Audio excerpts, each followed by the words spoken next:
Mateus capítulo 3, versículo de número 1, a palavra de Deus começa nos falando o seguinte: naqueles dias.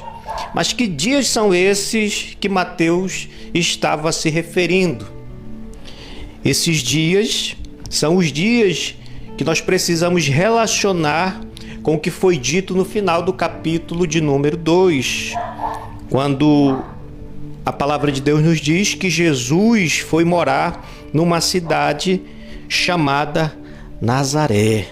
Então, os dias que Mateus ele está se referindo são esses dias, os dias em que Jesus morava na cidade de Nazaré. Amém? Então, dos acontecimentos do capítulo 2 do Evangelho de Mateus ao que está registrado aqui no capítulo de número 3, passaram-se cerca de 30 anos. E o texto segue dizendo: naqueles dias apareceu João Batista. O nome João no hebraico significa Yohanan, que tem o significado de Deus teve misericórdia, ou Deus é um doador gracioso. João, ele era filho de Zacarias e Isabel. E a palavra Batista, meus irmãos, se refere à sua missão de batizar todas as pessoas que davam ouvidos à sua mensagem e correspondiam à sua mensagem se arrependendo dos seus pecados, né? E eles criam na mensagem de João, que anunciava que o Messias estava chegando. Deveria ser ouvido não porque ele transmitia a sua própria mensagem. Não, um arauto ele deveria ser ouvido porque trazia a mensagem do rei. Então, João Batista, ele vem como um arauto do Senhor Jesus, e quando ele abre a sua boca para proclamar a mensagem, ele estava fazendo isso na autoridade que ele havia recebido de Deus. Porque João, como eu acabei de dizer, não veio trazer a sua própria mensagem, mas a mensagem de Deus, a mensagem do Messias que estava por vir. Então ele estava aqui revestido dessa autoridade. Então João Batista, meus irmãos, ele também foi o último profeta desse período que é conhecido como a primeira aliança que Deus fez com Israel. E João Batista, ele é o profeta, o último profeta desse período. Então, de Malaquias, que é o último livro do Antigo Testamento, até esses dias de João Batista, haviam se passado cerca de 400 anos. E 400 anos que Deus não havia levantado nenhum profeta. E a última profecia do Antigo Testamento se encontra no livro do profeta Malaquias. Malaquias capítulo 4, versículo 5 e versículo 6 diz: eis que eu lhes enviarei o profeta Elias, antes que venha o grande e terrível dia do Senhor. Ele converterá o coração dos pais aos seus filhos e o coração dos filhos aos seus pais, para que eu não venha e castigue a terra com maldição. Então nós temos aqui em Malaquias capítulo 4, versículo 5 e versículo de número 6, essa que foi a última profecia do Antigo Testamento, uma profecia que fala do ministério de João Batista, ou seja, 400 anos depois, essa profecia estava sendo cumprida agora, na pessoa de João, porque de acordo com o Senhor Jesus, João Batista, ele era essa pessoa que viria. A palavra de Deus diz que João ele estava pregando no deserto da Judéia. O deserto da Judéia era um lugar difícil de alguém morar, de alguém se manter. Mas, se nós formos estudar um pouco da realidade dos dias de Jesus, nós vamos descobrir que esse não era um lugar desabitado. Morava ali algumas pessoas, algumas poucas pessoas, né? Mas o que eu quero chamar a atenção dos irmãos é que foi exatamente no lugar sim, num lugar de grande esterilidade, num lugar de grande dificuldade, foi que Deus, meus irmãos, enviou o seu mensageiro, João Batista, que foi ali naquele lugar. E Deus, naquele deserto, ele manifestou a sua graça. E nós precisamos entender, meus irmãos, que não existe lugar que seja difícil para Deus realizar os seus propósitos, porque a palavra de Deus nos mostra que as pessoas vinham de longe para ouvir João Batista. As pessoas vinham de todos os lugares para ouvirem a palavra de Deus. Não importava as dificuldades, não importava se era no deserto, não importava se era um lugar de sequidão. A grande verdade é que quando Deus quer operar, meus irmãos, ninguém pode impedir. Porque, meus irmãos, as pessoas estavam sedentas em ouvir a palavra de Deus.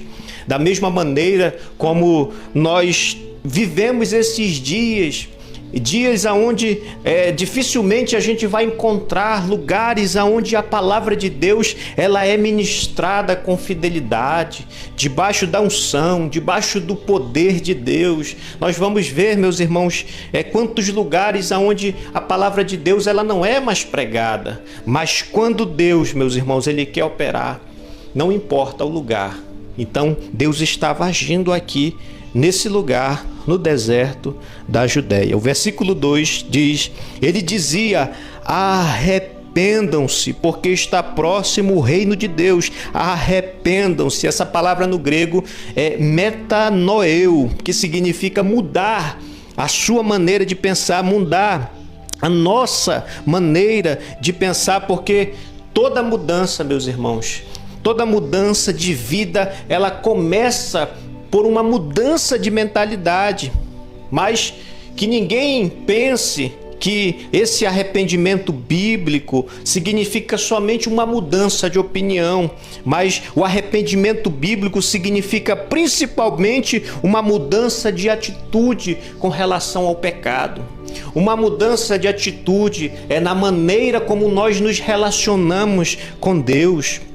Arrepender-se, meus irmãos, é nós darmos as costas para o pecado e nos voltarmos para Deus por meio da pessoa de Cristo Jesus, o nosso Senhor. Nos voltarmos para Deus em submissão, em obediência a Ele.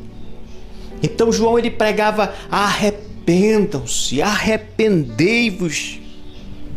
Por que é importante, meu irmão, meus irmãos, a gente se arrepender dos nossos pecados? Porque sem arrependimento não existe perdão de pecados. Sem arrependimento, meus irmãos, como é que a gente vai ser perdoados dos nossos pecados? Da mesma maneira como não existe salvação sem conversão, não existe salvação sem mudança de vida, sem mudança de atitude, sem mudança de coração. É por isso que a mensagem do arrependimento continua sendo importantíssima. João Batista pregou a mensagem do arrependimento, os profetas do Antigo Testamento pregaram a mensagem do arrependimento. Jesus, quando iniciou o seu ministério, ele pregou a mensagem do arrependimento. Os discípulos de Jesus, os apóstolos, continuaram pregando a mensagem do arrependimento. E nós, da mesma maneira, meus irmãos, fomos levantados por Deus para apelar ao coração dos homens, a chamar o povo ao arrependimento, porque sem arrependimento não há perdão de pecados, sem conversão não há salvação. Por isso a palavra de Deus para nós é: arrependei-vos. Então a palavra de Deus continua dizendo, ele dizia: arrependam-se, porque está próximo o reino dos céus.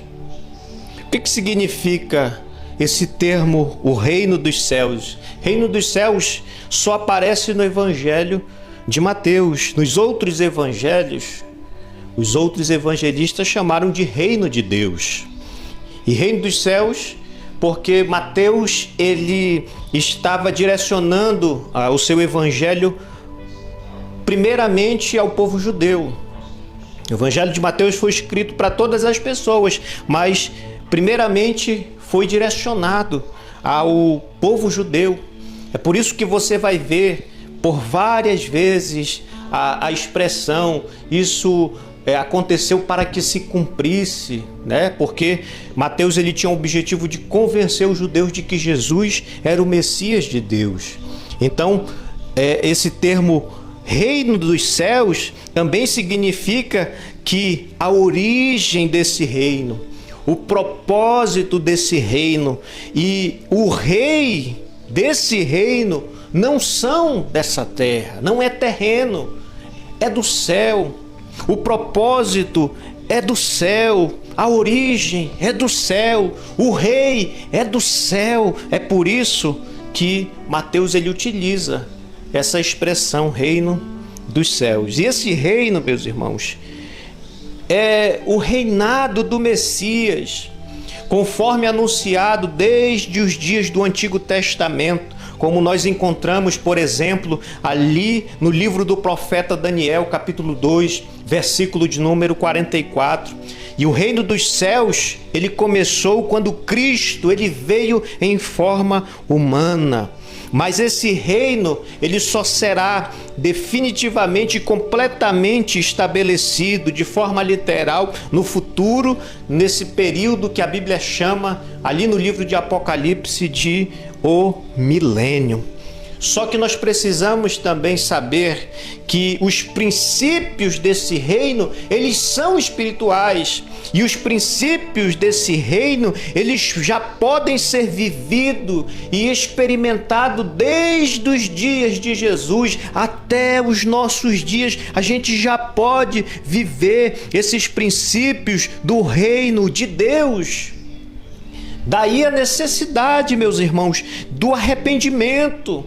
Daí a necessidade de nós nos arrependermos para que a gente possa se relacionar com Deus da maneira adequada, para que a gente possa adentrar em seu reino.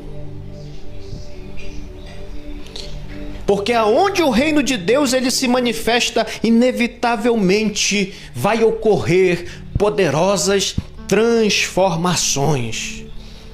Que possamos, meus irmãos, fazer a oração que o Senhor Jesus nos ensinou quando ele recitou ali a oração do Pai Nosso, e ele disse para que a gente orasse: que venha o teu reino, que seja feita a tua vontade, porque aonde o reino de Deus se manifesta e chega, a vontade de Deus prevalece e transforma completamente a vida dessa pessoa, desse lugar. Que assim seja em nossas vidas e nos lugares aonde nós habitamos, em nome do Senhor Jesus. Graças a Deus. O versículo de número 3 nos diz: pois é a João que se refere o que foi dito por meio do profeta Isaías: voz do que clama no deserto, preparem o caminho do Senhor, endireitem as suas veredas. Então, o texto diz o que foi dito por intermédio do profeta Isaías. O que essa palavra nos ensina? Essa palavra nos diz, meus irmãos, que João Batista, ele não era um aventureiro que veio trazer uma nova religião, que estava ali inventando a sua própria mensagem. Não, João, ele veio para cumprir a palavra do Senhor. Ele veio para cumprir a palavra do Senhor. Eu quero também chamar a atenção dos meus irmãos para que a gente perceba nessa passagem, nessa história, o seguinte: eu quero que você perceba a soberania de Deus, essa soberania que rege a história da salvação. Deus ele cuida de tudo, Deus ele está no controle de todas as coisas. Quando você lê o capítulo 2 de Mateus, você vai perceber, meus irmãos, que quando Jesus e a sua família eles precisaram fugir para a terra do Egito, porque o rei Herodes estava procurando matar o menino, Deus ele providenciou a família de Jesus, as condições para que eles pudessem fugir para o Egito e se manterem lá.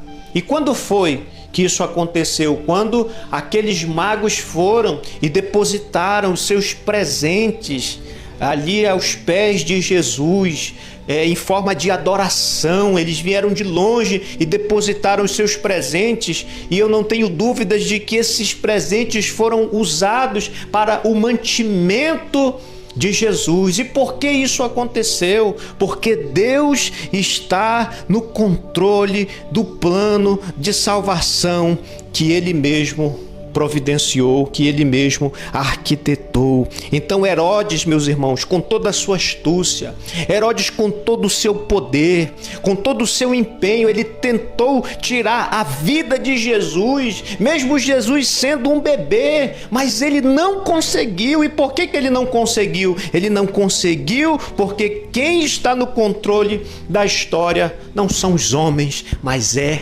Deus. Louvado seja o seu santo nome. E agora nós vamos ver, meus irmãos, que Deus mais uma vez está no controle de tudo, porque Ele está preparando o povo por meio de João Batista para a chegada do grande rei Jesus Cristo, nosso Senhor, o nosso Messias, o nosso Deus.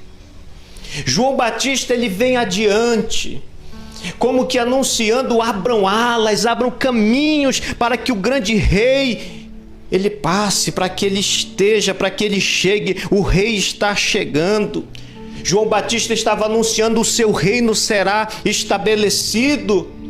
E porque ele vem, e porque o seu reino será estabelecido, nós precisamos estar preparados. Então, o texto diz, do versículo 3, voz do que clama no deserto, preparem o caminho do Senhor. João, ele veio adiante fazer esses preparativos para a chegada do grande rei. Porque um rei, quando ele vinha a uma província distante, o que ele fazia? Ele enviava os seus trabalhadores, os seus engenheiros, que vinham adiante, aplanando as ruas, preparando o caminho para que o rei pudesse chegar.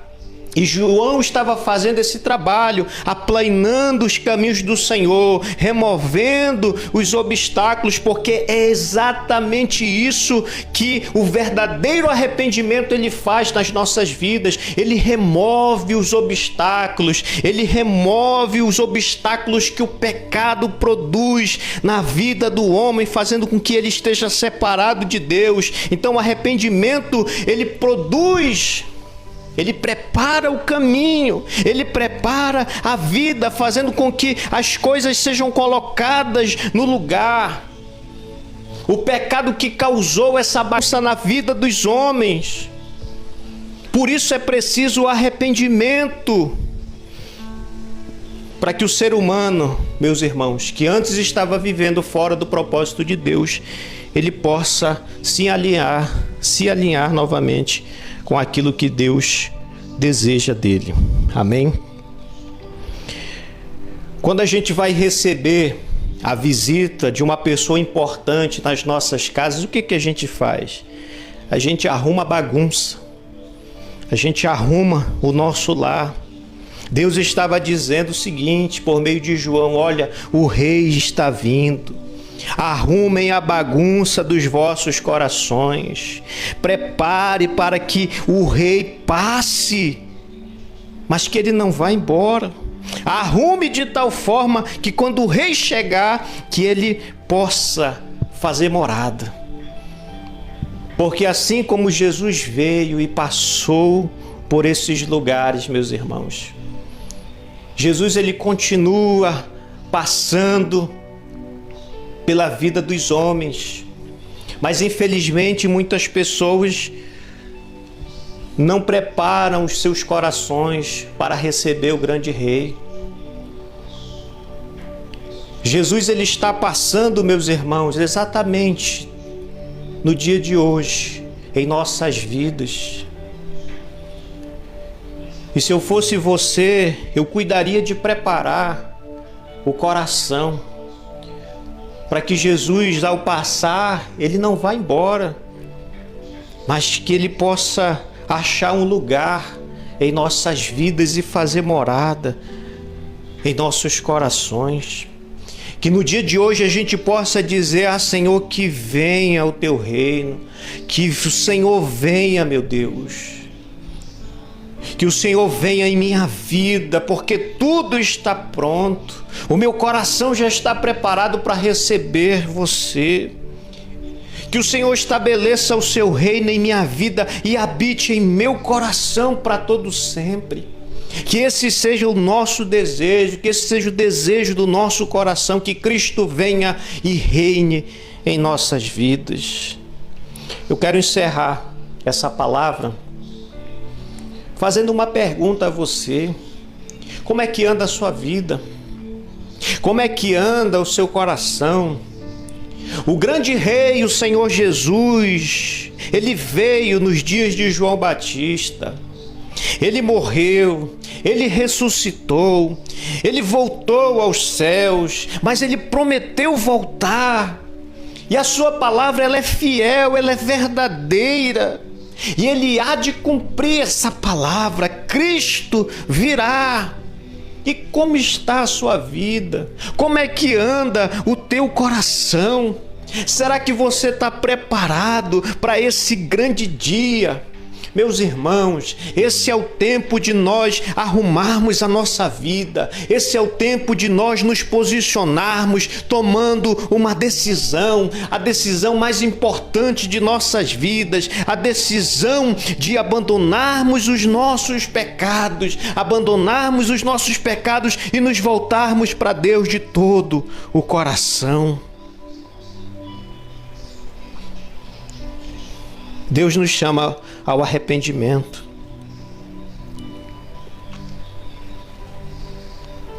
Por que Deus quer que a gente se arrependa? Deus, ele quer que a gente se arrependa. Deus quer que você se arrependa. Porque ele não tem prazer na morte do ímpio. Como diz a sua palavra no livro do profeta Ezequiel, capítulo 33, verso 11: tão certo como eu vivo, diz o Senhor Deus, eu não tenho prazer na morte do ímpio, mas que o ímpio se converta do seu caminho e viva.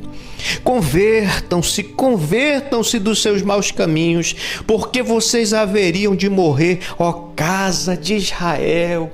Olha a palavra do Senhor para nós, olha a palavra de Deus para você que me ouve aí. A palavra de Deus é: converta-se e viva. Eu quero orar nesse momento.